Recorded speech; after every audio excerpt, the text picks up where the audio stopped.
This is just to try and shed a little joy. We had Spirit Week for Churchill this week. So this was my spirit hat. I felt that our team needs a little spirit too. Today is Friday. You guys are about to have a huge weekend. It's going to be elections. It's going to be a new day either way come next Wednesday. And that's the day that I get to go to school and you get to stay home. So it's a wonderful thing. All right. We will jump in. I think there is a warm-up if you want to look at the warm-up in the module. I'll go over everything in a moment. Hang on.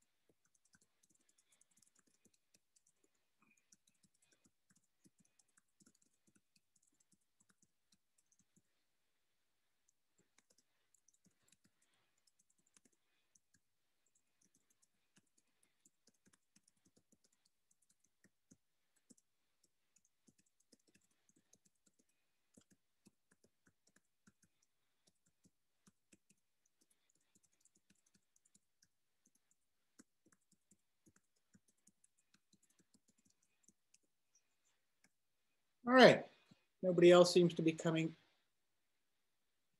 in. Let me start presenting and we will take off. All right, let's go to modules.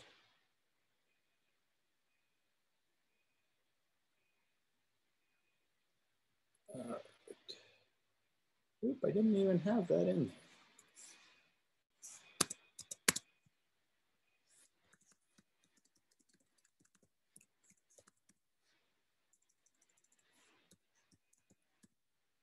There's a lone person.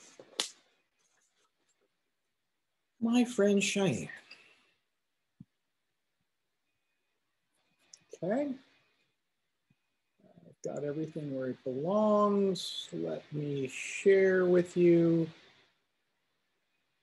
Welcome, Cheyenne. Okay. So today is just going to be an easy day. We're going to go, there is a warm-up. I can go over the warm-up with us. We will finish the presentation on patent and patent processing and hopefully have about half the class to work on our beverage label project, okay? Everybody, please get in any back assignments that you can. The cutoff for turning in late assignments for this quarter is going to be Sunday at midnight, November 1st. Please get me whatever you can. I am missing about a third to a half of our large projects, and that's makes me sad because I think our large projects are supposed to be the really fun part of this class, letting you be creative, letting you develop your skills at presentation, and learning about technology while we're at it. I won't go over it now, but maybe before we start working in the class, I'd love to hear if there's anything that would make you feel better about getting our projects done. I want to see, I'm worried that the instructions may be a little complex for some students, particularly students who have language issues. So that's why with this project, the beverage label, I made a abbreviated instructions that is just the instructions of what you need to be doing so that it's a little clearer what needs to be done. Anything I can do to make these more fun, more engaging. My last class said, if I could give a couple more examples of what the project should look like when I'm presenting it, that would be a help. You guys can also, and we'll do this when we're working on the beverage label, if any of you are finding great apps or ways of creating your beverage label. I know somebody actually was able to show me theirs on Wednesday and have me go over it and try and help them precise it. So you guys can share amongst yourselves any tips or tricks or things. Somebody said, I think it's called Free Logo Maker. There's a site that will make you a logo for free for your product. That's kind of cool, all right? So today we have a warm-up. We're gonna finish our presentation on patents and the patent process. We are gonna give good cheer to everyone. We are gonna work on our beverage label project. The vocab test is due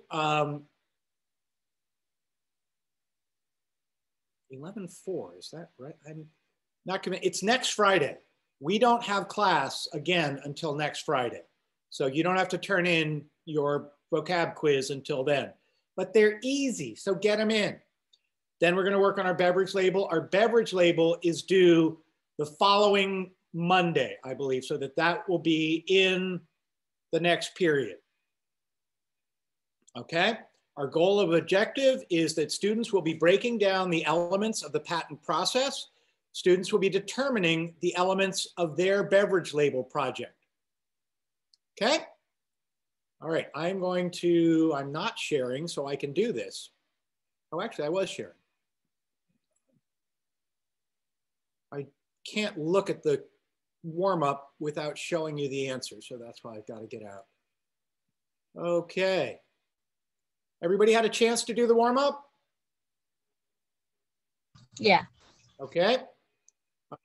Let's go over, oh, look, I've got a Ruby.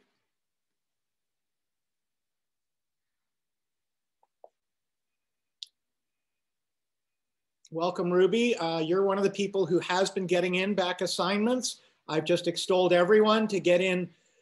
Don't worry about the warm-ups. Those are low points. Practice the way your grades are assigned. 90% is the tasks and assessments. Those are our projects and our quizzes. All the warm-ups are called practice and preparation. Those are only 10% of your grade. So every point you get in an assessment, in a quiz or a presentation is worth 9 times the amount as your warm-ups. Not to diminish our warm-up before we do it, but I'm just trying to say, if you need points to get yourself passing, and I want everyone to pass, do your quizzes. Those are the easiest free points. Get a project in if you can. The inventor baseball card is probably the easiest project. Picture of the inventor on the front, maybe their dates and their name, couple bullet points about the invention and the inventor on the back. Not that difficult. Please get these in. I want you all to pass. Remember, vocabulary tests. People still seem to forget. The words are in the title of the assignment. So week 8's vocabulary quiz, the words are patent and patent process. Okay, that is enough beating up everyone to get your assignments in. All right, let's look at the warm-up. All right. First question is, a patentable invention must satisfy these 3 criteria.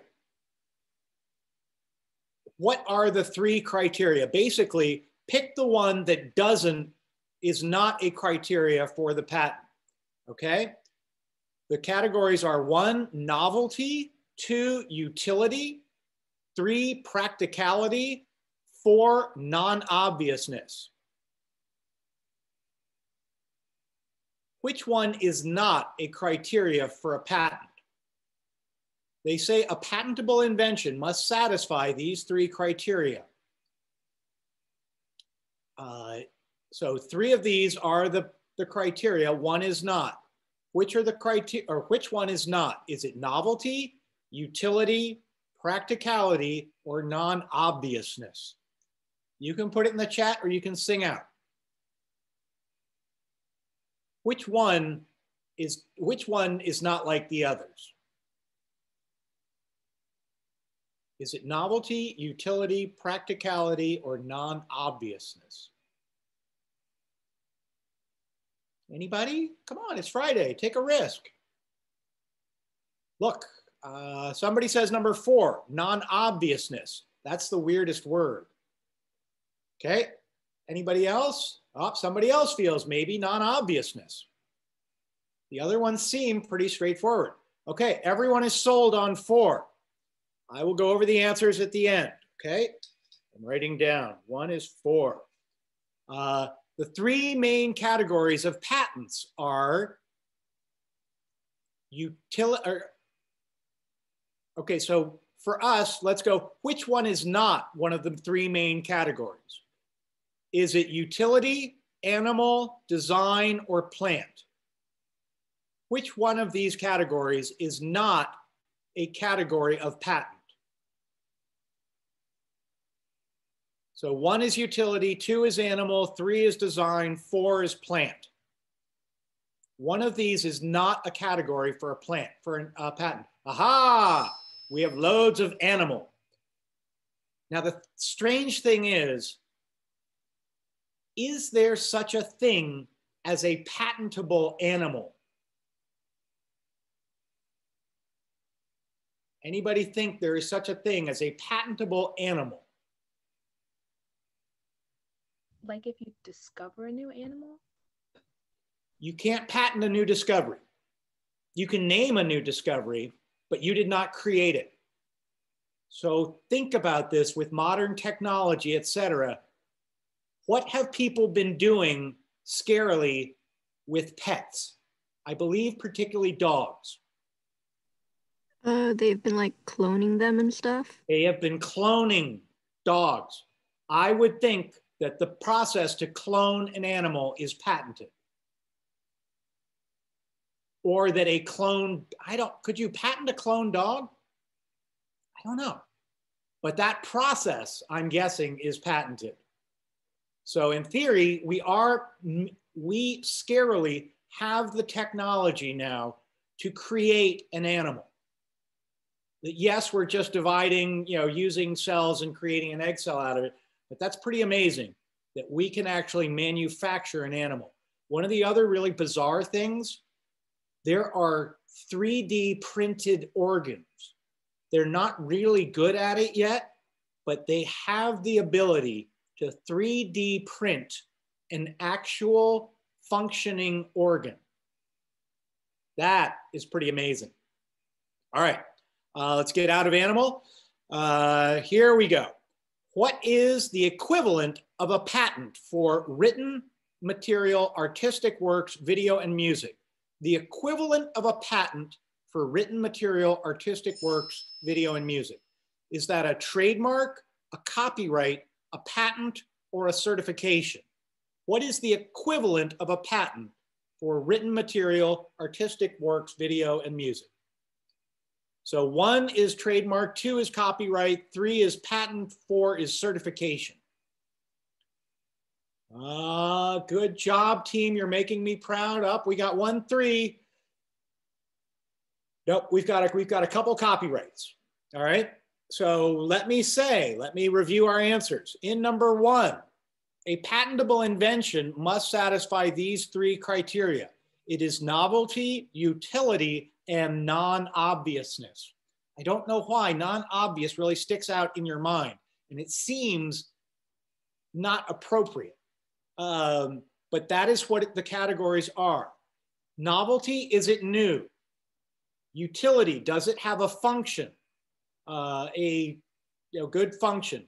Non-obviousness is the idea that the patent officer doesn't recognize the product. The person who is knowledgeable in the field can't look at it and say, oh, I've seen this before. Okay, 3 main categories of patents are utility, design, and plant. There is no animal patent. Which one is the biggest category? Which one of those is the one that most patents are issued in? Utility, design, or plant? Which one is the most popular for inventors? Okay, we have 1 vote for design. Anybody else? Which is the most popular category of patent for people to apply for? Think of Thomas Edison. When he invented the light bulb, which one did he apply for?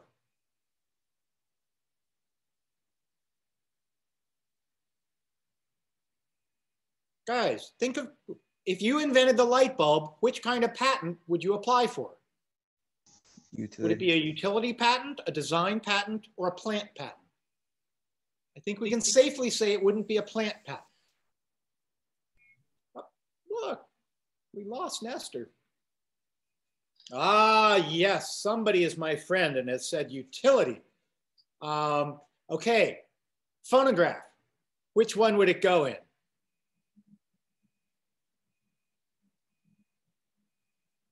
Most patents go into utility.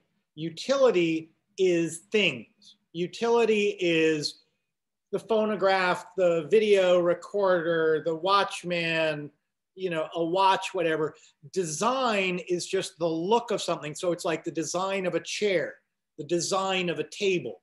There aren't as many of those as regular. And plant, you can imagine, is its own thing. I don't know how many plant patents there are. Somebody like Monsanto probably has a lot, but it's not as big as utility.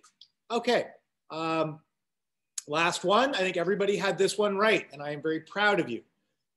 The conspecific means the same thing in a different place to a patent is a copyright. Copyrights apply to written material, artistic work, video, and music. What you need to do, if I make up a song in my mind and sing it to myself, am I copywriting that song? What's special about copyright? If I just make up a song and sing it, can I copyright it? The answer is no. That's it. Look, Brian is really helping us out today. Everybody is no. And that is totally right. The weird thing about copyright is whatever it is you created needs to be fixed in a medium. That means that it needs to be written on paper. It needs to be in a file on a computer. It needs to have been physically created somewhere in order for you to have a copyright. It can't just be in your mind. It can't be a song that you've sung.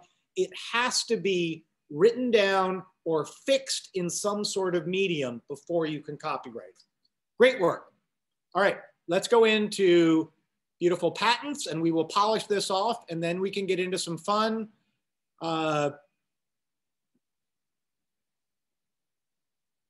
With working on our projects. All right. Okay, I believe we ended on beautiful page 12. So I'm going to go back for a little review to 13. Let me present this and share it with you. It was fun. Okay, patent and patent process. The purpose of a patent is to safeguard the investment of the inventor or creator and give credit where and when it's due, trying to credit the appropriate person for the invention of the item. Patents are an exclusive right granted by the federal government to the inventor of new and useful machines, articles, substances, or processes. So remember that it is the government that issues a patent. It is not the states or anything. That seems like a place for a good trick question. You get a patent issued by, you know, the CEO of Microsoft. Is that a good patent? No, it has to come from the government. Patent process, this is our second word today, can be defined as the legal application as a request pending at a patent office or the grant of a patent for the invention described and claimed by that application. Let me read this over. Patent process can be defined as the legal application as a request pending at a patent office. That means patent process is the patent application being submitted to the patent office for the grant of a patent or the invention described and claimed by that application. This, again, I find the language of these presentations very convoluted and difficult. I would particularly imagine for someone with English as a second language. I'm going to simplify this. The patent process can be defined as the process when you submit a patent application and everything that must be done before that patent is granted to you. That is the patent process. The patent process starts with you creating an application and submitting it to the US Patent Office. Then it is processed through the Patent Office until a conclusion is reached. Did you invent it? Is it a good invention? Can we grant you a patent? That is the patenting process, okay? And I'm hoping that's a little easier to relate or understand. To receive a patent, inventors must apply to the federal government. The term of the exclusive right lasts for 20 years from the date when the application is filed. If the patent is granted, the government publishes a full description of the invention and its use in the patent disclosure. Patents are only issued after an administrative application procedure has been completed, the patent process, in the United States Patent Office. The inventor must submit an application fully describing and explaining the invention and setting out the limits of the technology being claimed. You need to say what it can do and what it can't do, apparently. Patent examiners have technical training in many different fields, and each application is assigned to an examiner who is knowledgeable in that particular type of technology. The patent examiner performs a search to see if the same or similar technology has already been claimed in a patent or publicly disclosed in other types of publications. Okay? This is once you've submitted your application, there is a patent examiner that is assigned to manage your application. That examiner is an expert in the field that your invention is in. They do a search to see if any similar technology has been claimed in a patent or publicly disclosed in other types of publications. So this process has probably gotten a lot easier with the evolution of the internet. We're trying to see, is there something like this product? If the patent examiner has objections to the application, you can, as the patent presenter, amend the claims of the application in order to meet the examiner's objections, attempt to convince the examiner that the application meets the requirements of the patent law, or start an appeals process. Does anyone know what an appeal is? Either straight up appeal or what they are referring to here as an appeal process when your patent has received a bad examination. What is an appeal?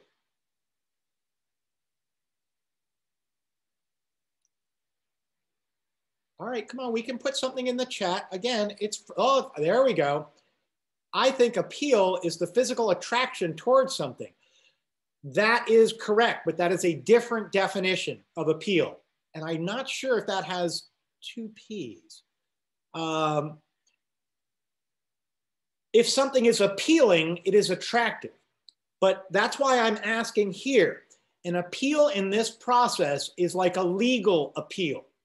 When you sue someone, or say somebody sues you and you never did what they say, and the finding of the court is that you're guilty.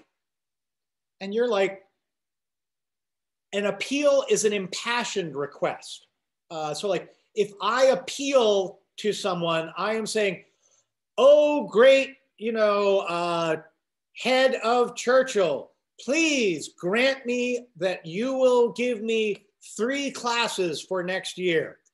I'm pleading with them to give me something. And what an appeal is when you've been found in the wrong, you are able to raise an argument against that. You are able to say, okay, this has been decided against me, but I don't believe this decision is correct. And I want to go back. It's basically a do-over. You get to go back and redo the trial to make sure that the right conclusion was reached. You can only do that in a trial if there was a problem, a technical problem with the original proceedings, if somebody lied, if somebody was not told their rights, things like that, then you can appeal the decision. So that is what an appeal in this case means. So the patent examiner has decided that your product is not patentable. Do you just take it? No, you say, of course my thing is patentable. You can amend, so they're gonna give you, this is just like your homework. They're gonna give notes on the application and say, this doesn't work, that doesn't work, you're not explaining TSP properly. So you can go back and correct your homework and resubmit it. You can attempt to convince the patent examiner that your application meets the requirements. You can act as an advocate for yourself, or you can probably hire a patent lawyer to do that for you. And that is probably a good investment because this is something they do day in and day out, and it's not something that you do. If you don't want to try and convince the examiner, which is probably difficult, you start an appeals process, which is similar to trying to convince the examiner, but a more formal thing saying, I feel this decision is wrong. I want an avenue to have redress and have someone else look at this situation and come to a conclusion for me. Drafting successful patent applications requires not only an understanding of patent law, but also knowledge of the technology being described and claimed. For that reason, patent agents and attorneys must have scientific or engineering training. So even the attorneys at the patent office have scientific or engineering training to help them better understand what these people are talking about in their patents. As in copyright cases, there is no such thing as a worldwide patent. I found that surprising. I didn't realize that there was no such thing as a worldwide patent. Successful applications to the United States Patent Office will result in a patent that is good only in the United States. If you want patent protection in other countries, you must apply for a patent in the patent office of each country. So you need to apply individually to every country. That seems onerous. There are three main international patent offices: USA, Japan, and European Union. It must be, you would think China.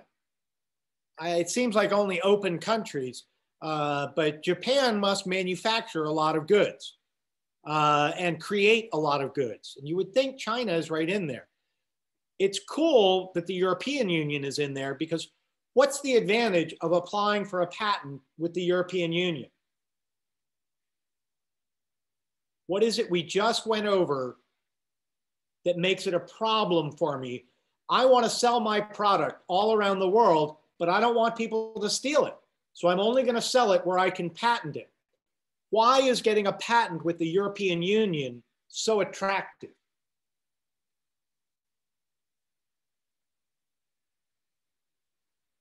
Come on, I shouldn't have to cajole you every time. What do you think? Think you're the inventor. All right, everyone put yourself in that mindset. Okay, we've got our US patent. Well, yes, it's because it's foreign, but what's special about the European Union? I've got my patent in the US, but I have to apply to every other country in the world before I'm going to sell my product worldwide. How many countries do I get a patent for by applying to the European Union? Is it only one, or is it a bunch of countries? It's because the European Union is a conglomeration of multiple countries. Apparently, their patent office, a patent from the European Union would be valid in any European Union country. So even if I just wanted to sell my product in the US and in Europe, if there wasn't a European Union, I would have to make a patent application in France, Italy, Germany, well, not England anymore, Holland, Belgium. There have to be like 20 different countries in the European Union that all of a sudden I'm getting in one application. So that's why the European Union is very important to this process. Okay, the patent process. Inventors must be extremely careful about their activities prior to applying for a patent. The United States gives an inventor a 1-year grace period after an invention has publicly been disclosed to apply for a patent. The clock on this grace period starts running when you place the invention on sale, publish a description of the invention, offer a detailed description of the invention at a public meeting, place the invention into the hands of the public, or if the inventor does not apply for a patent within a year of public disclosure, the opportunity to get a patent is permanently lost. Oh my gosh, I never knew that. If an inventor doesn't apply for a patent within the first year, they can't ever apply, even though they invented it. That seems terrible. So what, there's an invention that just doesn't have an inventor? I'm not sure how that works. All right. When two inventors develop identical inventions about the same time, most countries will grant a patent for such an invention to the inventor who files their application first. The United States may allow a subsequent inventor to prove that they invented the invention before the first applicant. So it sounds like not all countries will do that.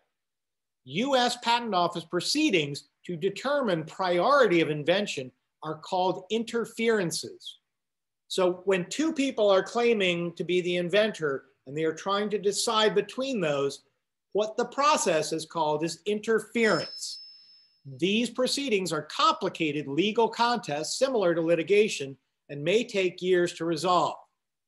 United States law requires that a patent bear the name of the inventor of the claimed invention.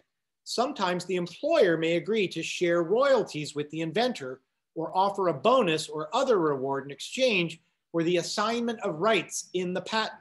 However, no matter what type of arrangement the inventor has with his or her employer, the employer's name cannot be substituted for the inventor on the patent. Apparently, patents always have the name of the inventor. Okay, I want to get us time on our project, so I'm going to summarize this. One of the issues you need to be aware of when you are hired by a company, particularly as an engineer or someone who creates things, there will probably be a clause in your contract that states your company owns any and all inventions that you create. Any work products that you create, they feel they own. So inventors inside of companies don't always get the benefit of the invention that they create because their company claims the invention as their property since they were paying you at the time. Just be aware of that. Does it cost anything to get a patent?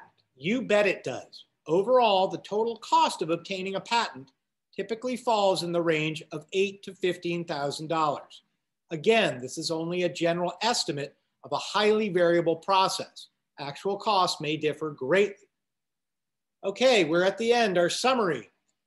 A patent is a set of exclusive rights granted by a government to a person for a fixed period of time in exchange for the regulated public disclosure of certain details of an invention. So this is the idea that an inventor gets an exclusive right to their invention for a fixed period of time by applying to the government. In return, they need to publicly disclose the details of their patent.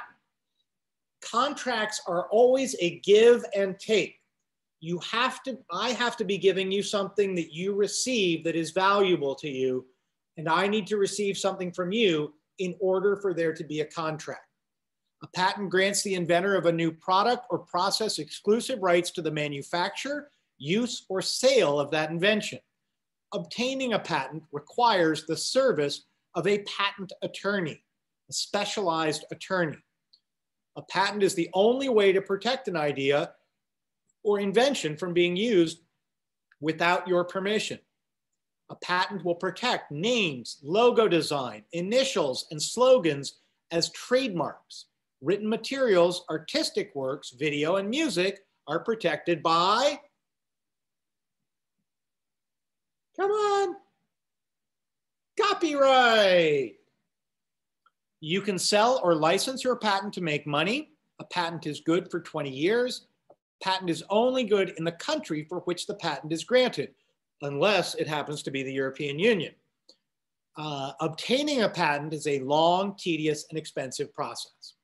Okay, let me get out of here and let's get back to the project. Okay, so right now we have 21 minutes for you to work on your projects. Does anyone have questions or problems? Anything they want me to look at? Do you want me to try and pull up some label examples or stuff? That was something that people felt might help them making the projects, was if I gave better examples of what the final project looks like. Does anybody think that would help them? Any ideas you have for how we can make? Yeah, if you gave us an example of what the final product looked like, I think that would help. Okay, and my problem is I don't have a lot of examples, so I am just, for this, I've never done one of these before. Oh. So I just keep looking on the internet. So soda labels or soft drink labels seem pretty easy to come across. Like I say, the one that I liked is this innocent one as a just sort of thing to look at. Here we go.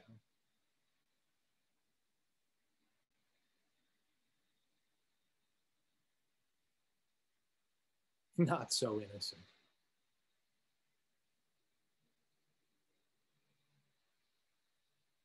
That's a fake label. I wish I could make this bigger. It's not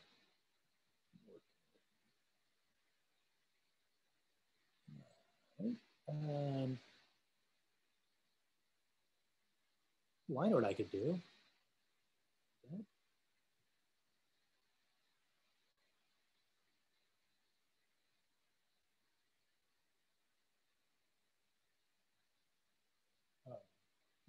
Ooh, that's teeny.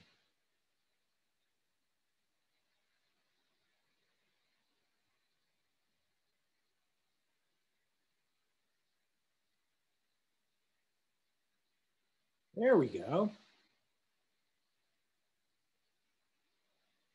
It's not going to expand anymore. Okay, let me switch the share. Oh, I found that good one too today.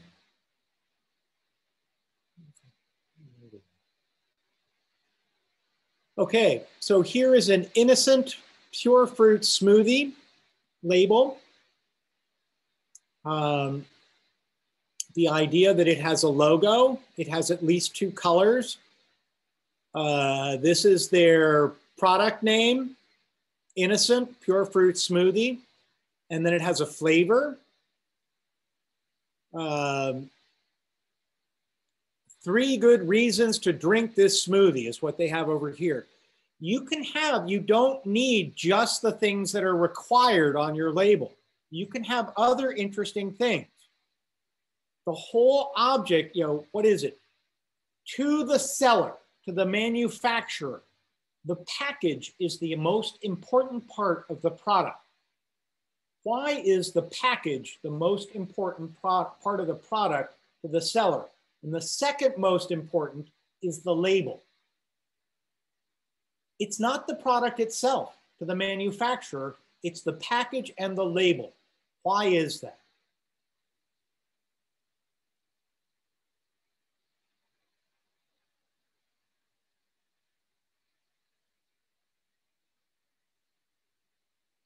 Nobody can guess? By label, do you mean like the name of the thing or just the? I mean, the physical label, like what you're creating, is the second most important part of the product. And they say the first most important part is the package. So like our drinks, you know, our label would be our packaging basically. For like, if this is a standalone drink that's sitting in your 7-Eleven, that's all the packaging you're gonna see is the bottle and then the label. What is it about the package? What is it about the label that makes it so important if I am the manufacturer? When you go to 7-Eleven and you look at the 16 giant doors full of beverages, which beverage are you attracted to? Probably the ones with color. The ones with color, whatever. The package is what speaks to the consumer.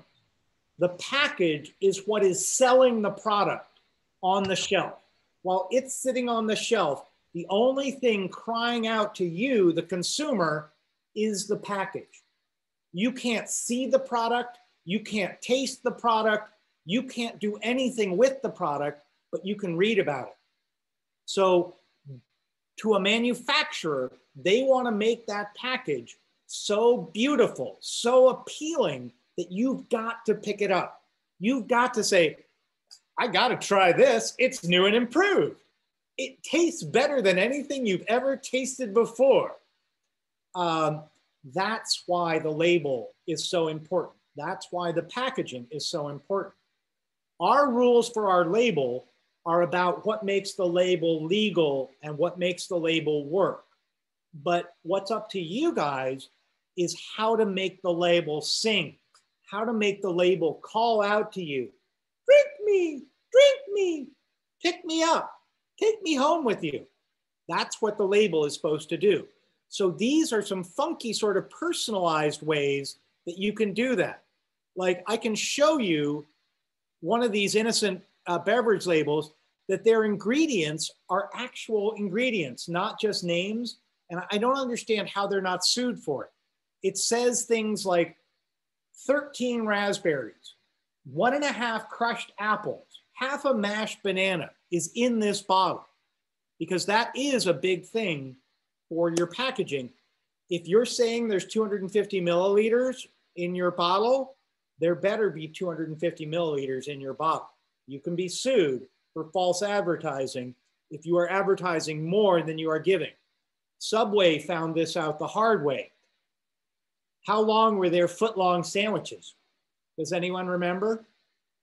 Subway prides itself on the foot-long, but somebody took out a tape measure and gee, they were 11 inches. All right, I am gonna stop talking, but let me see if I can find some other interesting labels to pull up. Okay, we got about 15 minutes left.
Sorry, I'm not looking at the chat.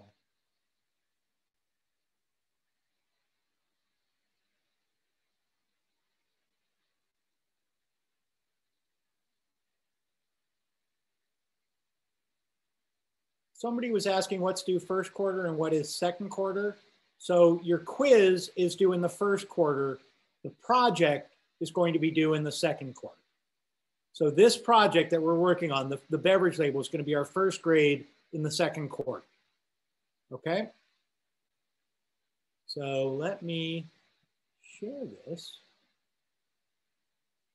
So this might help us. This is a weird widget from this company.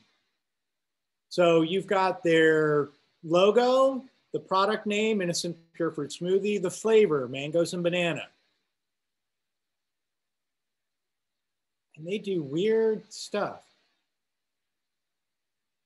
So 1 potato, 2 potato, 3 potato, 4, 5 potato, 6 potato, 7 potato. No one wants a potato smoothie. In the one we were looking at before in the ingredients list, it had a shiny trumpet. Or maybe they do. Maybe they're missing a trick here and the world is crying out for a cold liquid mashed potato in a bottle. Maybe you're already making it for your lunch. Let us know what kind of smoothie you want or don't want by writing to potatoes, please, at innocentdrinks.com.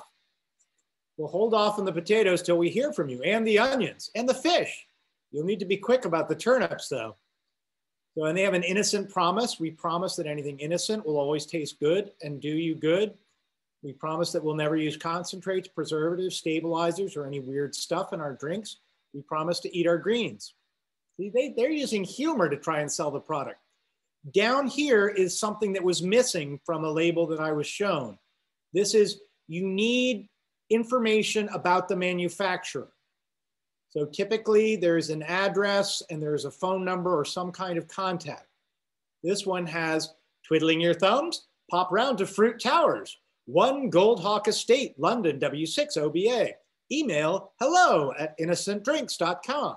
Call the banana phone on 020.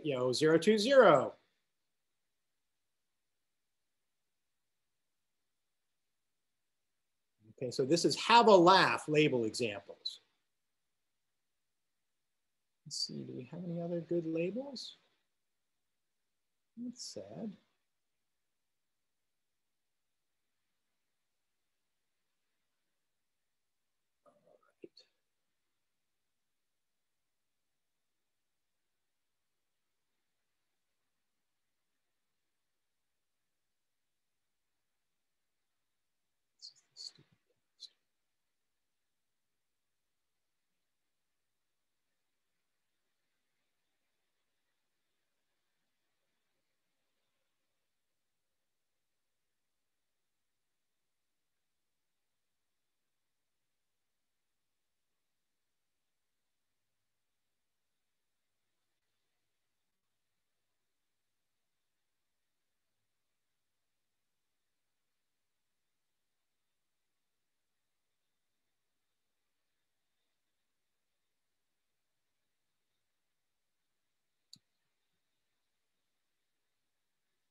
Do know that there is a new FDA nutrition facts label. Be sure that you're using the latest version.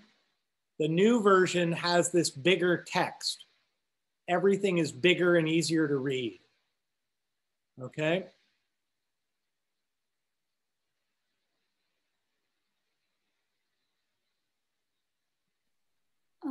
I was just on Canvas and I was looking at the week 8 terms quiz. And it says that there's 2 times, like 1 and 2 module weeks. So do we just do 1? There's only one. The only reason, I mean, in theory, you turn it into the assignment. There's only one assignment. The assignment is in 2 modules.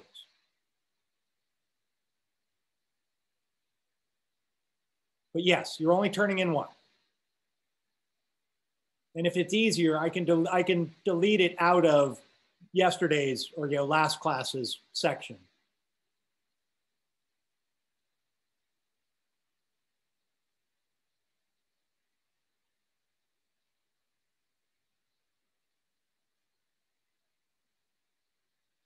Let me just see here. I don't know why it's even happening. Oh, label gallery.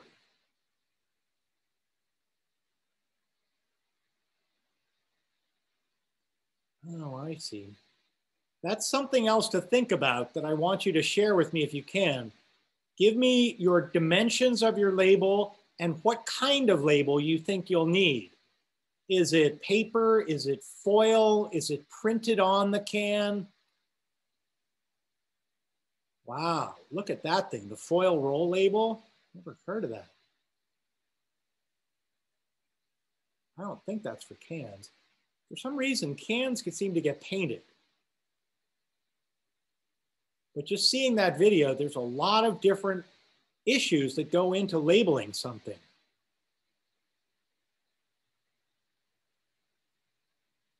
Well, this isn't helping us.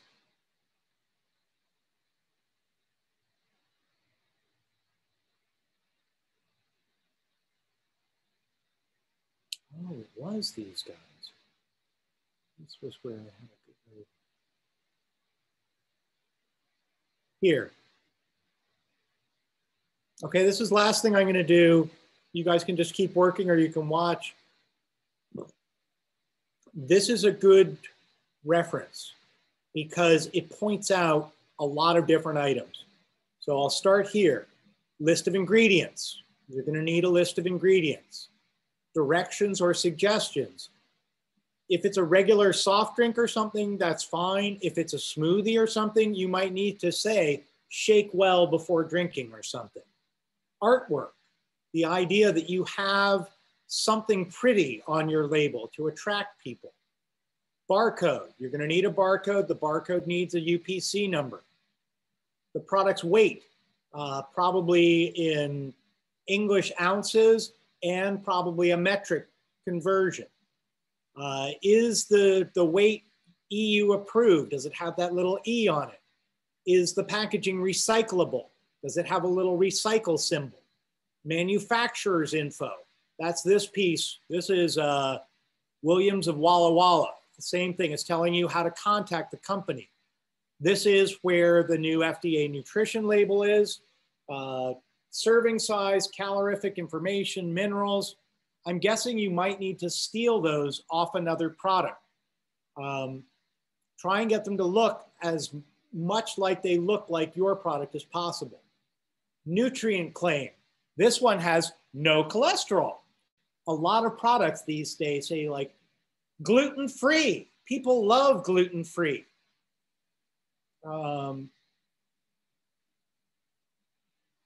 You know, like chocolate is gluten-free. Gluten's a part of bread. It's a part of flour, of wheat. So anything that never had gluten can be advertised as gluten-free, but that is a come on. People are very interested in gluten-free products or organic or better than ever or new and improved or tastes incredible. Those are all things that can go on your label to try and get you to do it. See, like this isn't just salad dressing, it's gourmet dressing. It sounds more exciting than just salad dressing. Low calorie, 40 calories or less per serving is ways to enhance your label.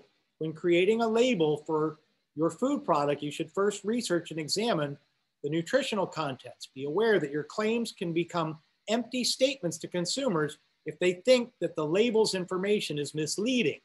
Below is a glossary of claims you can use to highlight your product's benefits if it meets requirements. These are all things that sell. These are marketing statements. it is low calorie. You can't say that unless 40 calories or less per serving. That would be in the FDA thing. It tells you the serving size and how many calories. Low cholesterol, 20 milligrams or less, and 2 grams or less of saturated fat per serving.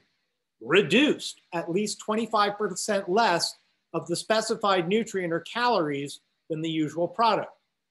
Good source of provides at least 10 to 19% of the daily value of a particular vitamin. So it seems like a lot of things would be a good source of. Calorie-free, less than 5 calories per serving. Fat-free, sugar-free, less than a half a gram of fat or sugar per serving. Low sodium, 140 milligrams or less. High in provides 20% or more of the daily value of a specified nutrient per serving.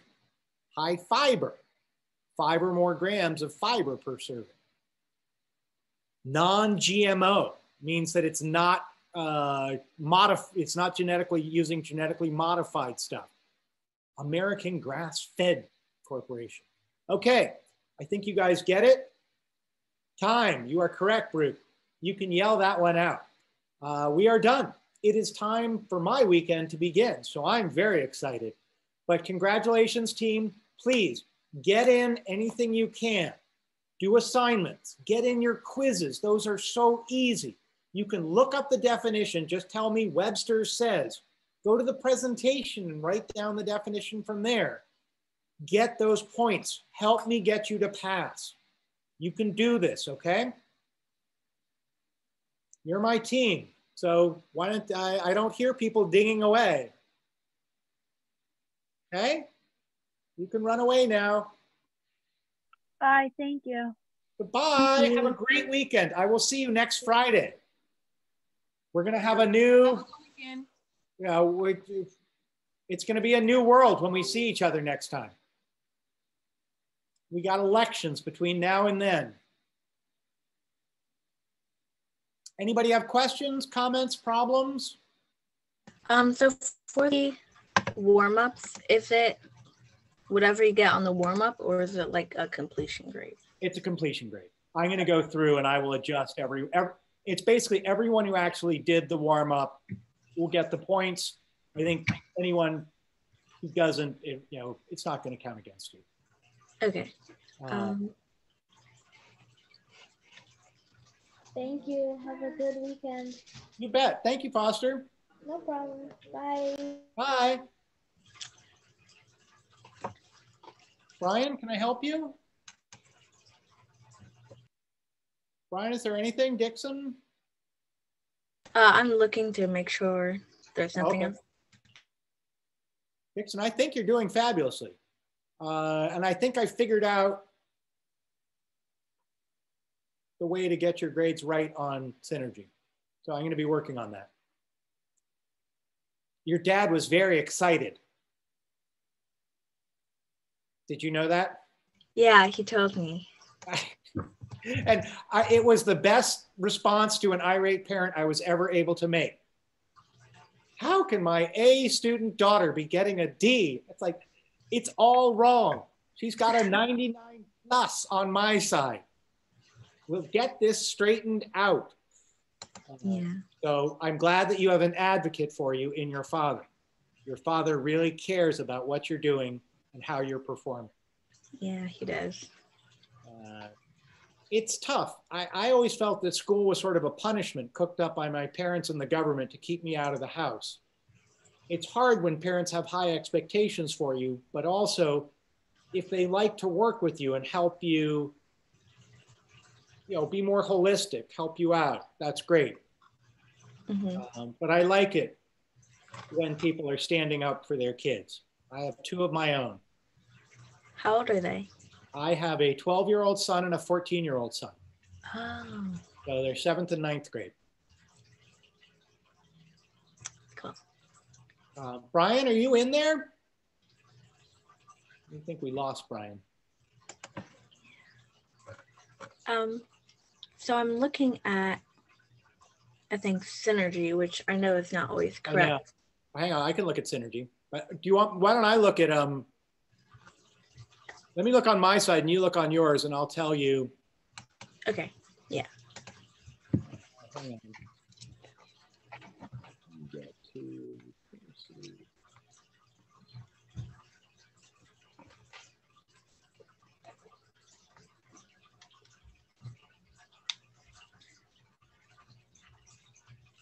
All right, Ms. Dixon. So yes, Dixon, you're still showing 99 plus on my side. I don't understand what you're concerned about. Now, what is it showing on, what's the, let me look at Synergy too, so we can see together what you're seeing and what the problem is.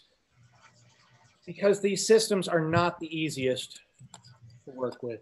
And it's so hard to tell when things are going wrong because I've got 170 students. I can't go check everything to make sure it's all transferring properly. Yeah. So you taking control is a big help for me. All right, well, hang on. Oh, there we go. Okay, sound of tech. We don't want that. We want two. We want grade book.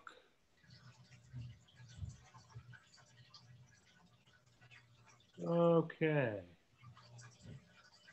Okay, so let's see, why, what seems to be missing? Because yeah, you're a full grade low. Yeah. In here. So that assignment came through. And I tell you, the other issue with Synergy that is so annoying is you scroll across it. You've got to raise it up, go down, fix it. So now that's so weird because this should have straightened out. Because I took off, I think part of what was causing you trouble, and again, let me try and look at the end here, was the idea that you came in on the 25th and you did some of the back assignments, which I'm giving you, but you also had a bunch of other assignments, which I wasn't saying, like the first project, et cetera. And Synergy was interpreting those, okay, as zeros. Okay, so here's the problem. Now, all right, so I'm gonna go back into Fabulous Canvas. So what's happened, what I'm seeing as a problem is that your project one, for some reason, is not,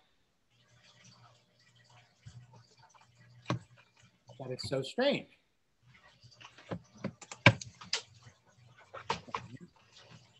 Your project one is excused. So here's what I suffer from, okay? So I figured out, I thought that if I set your grades in Synergy, I mean in Canvas, just so that they're blank, they don't have a zero, it's just a little dash on my thing, I thought that would not be counted as a zero, but Synergy is interpreting that as a zero. So I was told how you can go into each grade and select it as excused, right? So that grade should not be counted. So I think what's happening here is, so I have your project one listed as excused in Canvas, but that is not translating to Synergy. Synergy still has you with a zero on a 20-point project. And I would be pretty sure that that is the difference. I'm guessing 20 points is going to give you at least a full grade up because we just don't have that many grades. So each grade has a lot of impact. But let me just see if I can disable it on the Synergy side, which I should be able to. Just for fun. Nobody trusts me. Oh yeah, I'm going to fix it for you. So now, there's another zero. Okay, so that's an assignment.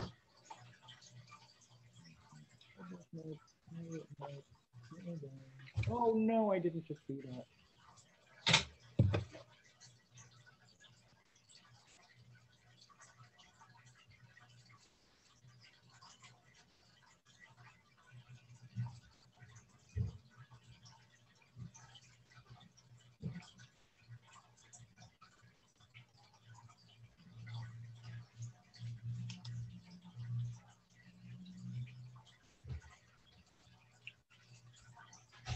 Okay, I don't know how to do this. I'm going to need to ask someone, but I'm going to try something just for, oh, and I bet I can't do that either.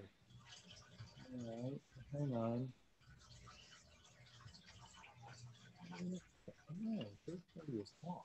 Now that is probably the problem. Okay, I think I figured it out. It was not set to sync. Oh. Hang on. So let me. Anyway, you don't need to worry about this. I'll get this taken care of, but we've at least, let me, hang on, just for grins, let me do this.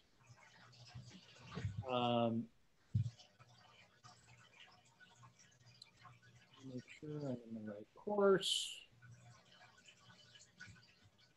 Sound OTAC grades. Synthesis.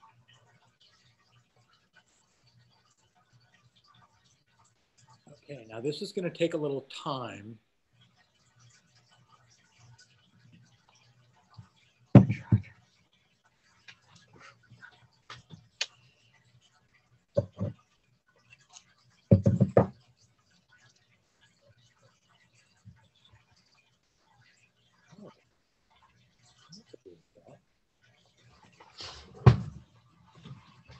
All right, well, I don't want to mess with it. It's going to update. I will double check and we'll make sure that you are in good shape, okay? Okay, thank you. You bet. Have a great weekend. You too. Happy Halloween. I will try my hardest. Bye. Brian, we've lost you.